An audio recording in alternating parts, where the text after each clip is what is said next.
America was not some abstract sin we can tidy up with footnotes and cartoons. It was a daily terror, a system built on the breaking of human beings until they were stripped of name, lineage, and hope. To be enslaved was to live every waking moment under the threat of violence so casual it was indistinguishable from the weather. A whip split your back for moving too slowly. A lash fell for daring to look a man in the eye. A child was sold away from his mother as easily as a mule, and the screams that followed were drowned out by the auctioneer's call for bids. There is no softening this. There is no clever spin that makes bondage preferable. It was a theft of life day after day for generations. Enslaved men and women were forced into fields before dawn, beating their bodies until their backs were warped, until their hands bled and toughened into knots of scar tissue. They harvested cotton in the heat of Mississippi summers, and rice and swamps and tobacco that clung to their lungs like poison. They were denied shoes and medicine, denied even their own names, whipped for praying, whipped for speaking their mother tongue, whipped for showing the smallest flicker of resistance in their eyes. The women endured an additional hell. They were prey in their own cabins, subject to the whims of these masters. Rape was not an aberration, but an institution, a weapon used to produce more property children born already enslaved.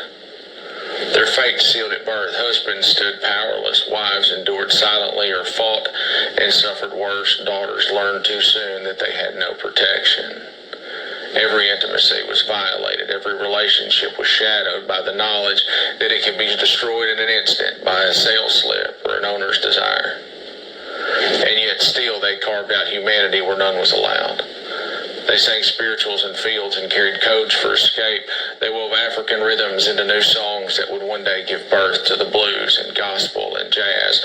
They whispered stories at night to their children so that memory could outlive the overseer's lash. And they built resistance in the quiet and sometimes in fire and flight, reminding the world that no chain can fully hold the human spirit.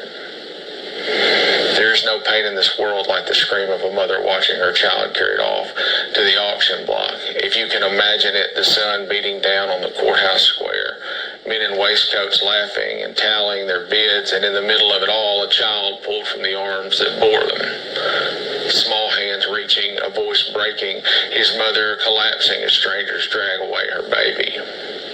That child will never see her face again. He will be raised by those who see him as nothing more than labor and profit and property, and she will wake every morning for the rest of her life, still aching for the child she can no longer feed, her soul clawing at a void that can never be filled. And this was not rare. This was not an accident. This was the machinery of American slavery. Families were currency. Husbands were sold away from wives. Children sold away from both. Brothers and sisters scattered to the winds, and the ones left behind were forced to keep working in the fields while their hearts broke in silence. The masters called it business, but the enslaved called it hell. And when someone smugly says that slavery was better than being killed, ask them to answer this: would you tell a mother that her child's sale was preferable to death? Would you look into the eyes of a father who watched his daughter dragged off into the arms of a leering master and say, at least she's alive? What kind of life is that? What kind of man calls that survival? And death is final, but it is honest. And slavery was a slow-motion death, a tearing apart of families, of dignity, of soul, spread out over decades. It was the theft of generations. To say that such a fate was somehow a mercy is to speak with the voice of a slaver, not a free man. But we are not numb.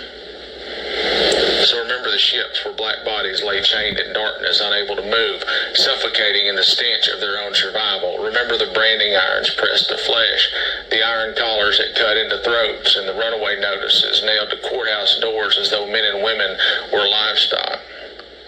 Remember lynching staged as town carnivals, postcards of black men hanging from trees passed around like trophies. Remember Tulsa and Rosewood and Elaine, Arkansas, and the burning of futures that dared to bloom. This is the inheritance of slavery, and no cartoon will ever wash it clean.